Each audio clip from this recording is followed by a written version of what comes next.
Outer Strad track near Ostend, the one-legged racing driver, Colonel Goldie Gardner, has been record-smashing in his special streamlined 750cc racing midget.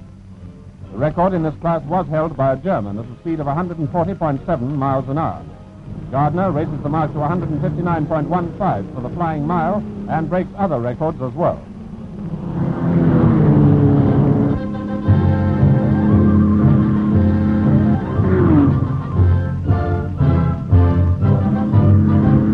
The track looks a bit bumpy to me, but the Colonel had nothing but praise for everything. The track, the car, and everyone concerned. Everything went very well, no trouble. Motor worked well, supercharger magnificent. Car held the road perfectly steadily. Tires are perfect and everything. In fact, there's nothing wrong with the car at all.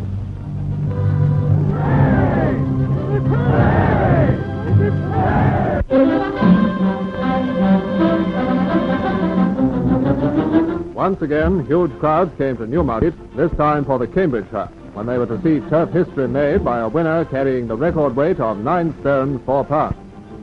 Joint favourites were Langton Abbott and Wayward Bell, and as usual there was a strong challenge from the French stable.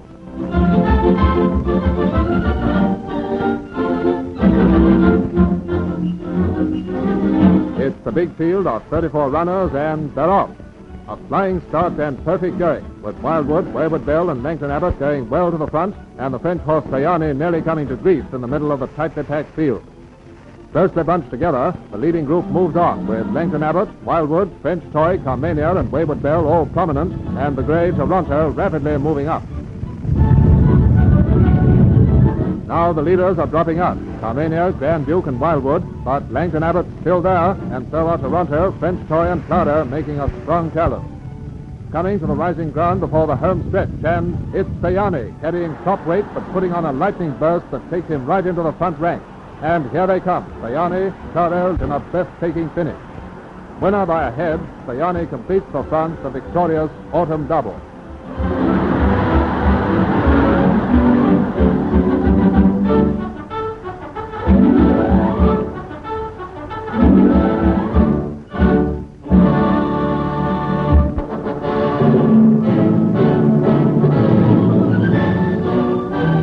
The people of Leicester gave a great welcome to their Majesties the King and Queen on their first visit to the city.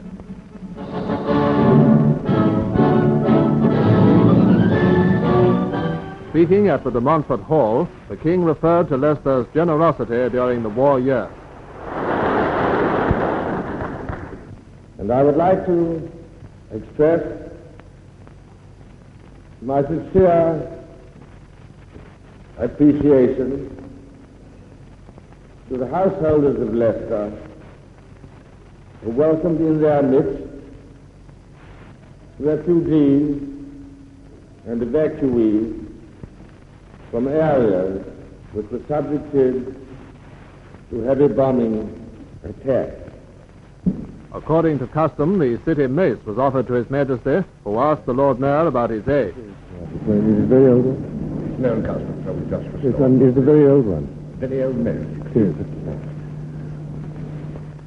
Then began a drive through gaily decorated streets, with cheering crowds almost breaking the barriers to give a greeting to their royal guests.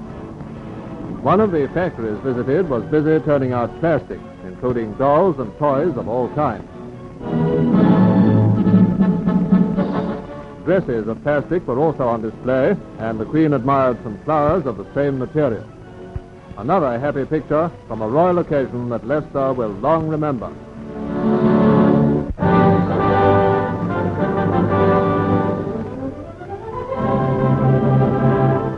Britain and America got together for a party at Claridge's, London, a curtain raiser to the Royal Command Film Show in aid of the Cinematograph Trade Benevolent Fund.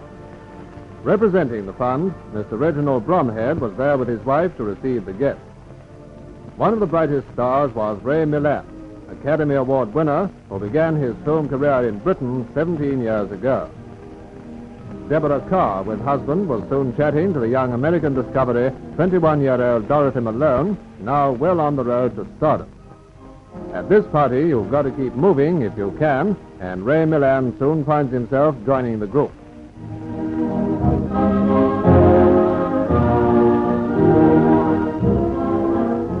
more British glamour in the person of Sally Gray, closely followed by Eric Portman. Into the blaze of arc lights comes lovely Joan Bennett, taking her place in this spectacular gathering of famous names. Soon, many of the party had to leave for the Empire Theatre for a late-night rehearsal of their part in the following day's show. The camera catches Kim Hunter, who appears in the Royal Command film. And here we meet Hollywood's Maria Montez, getting a grand introduction to Britain at this party of parties. And now, less than 24 hours later, a vast flood of humanity surges around the Empire Leicester Square on a red-letter day in British cinema history, the first Royal Command film performance.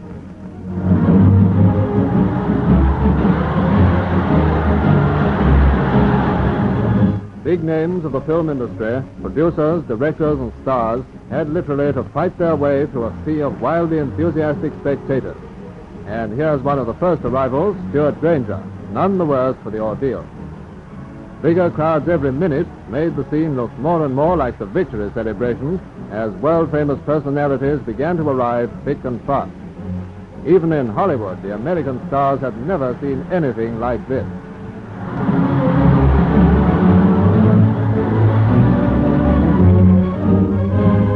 Greeting the guests in the theatre foyer was Mr. J. Arthur Rank, whose genius and vision have brought British films to new heights of world prestige.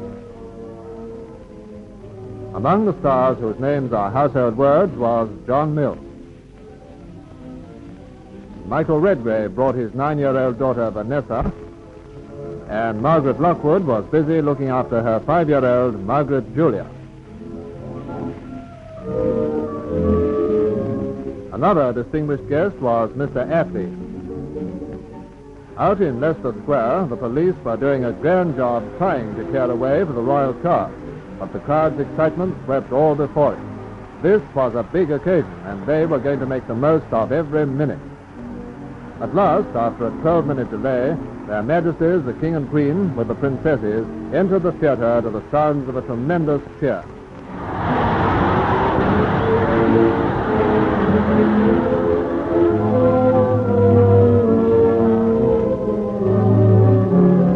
First came a meeting with film chiefs from both sides of the Atlantic, and Their Majesties had a special greeting for Mr. and Mrs. Rank.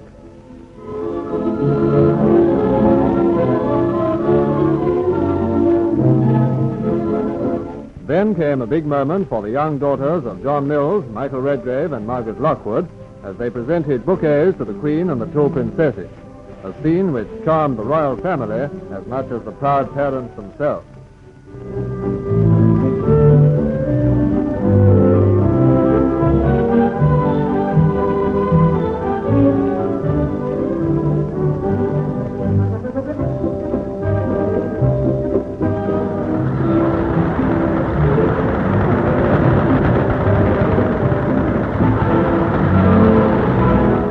The first part of the command performance was about to begin, with the premiere of the great new British film, A Matter of Life and Death. After the film, the most impressive collection of stars ever seen in one London theatre took part in a cavalcade of movies. More dazzling scenes followed after the show, when the stars were presented to Their Majesties. Pat O'Brien from Hollywood. And now, our own Sally Gray.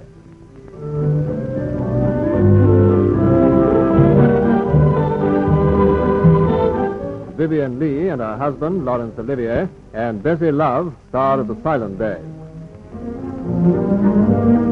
Dorothy Malone, visiting Britain for the first time.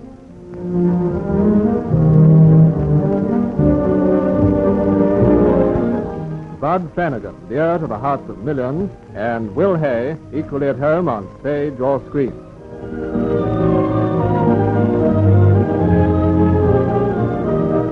Last but not least, the latest headliner, Sid Field.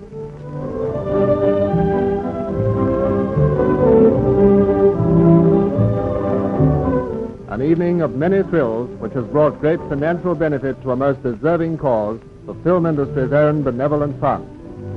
All thanks to our King and Queen for making possible an unforgettable occasion in the story of the British screen.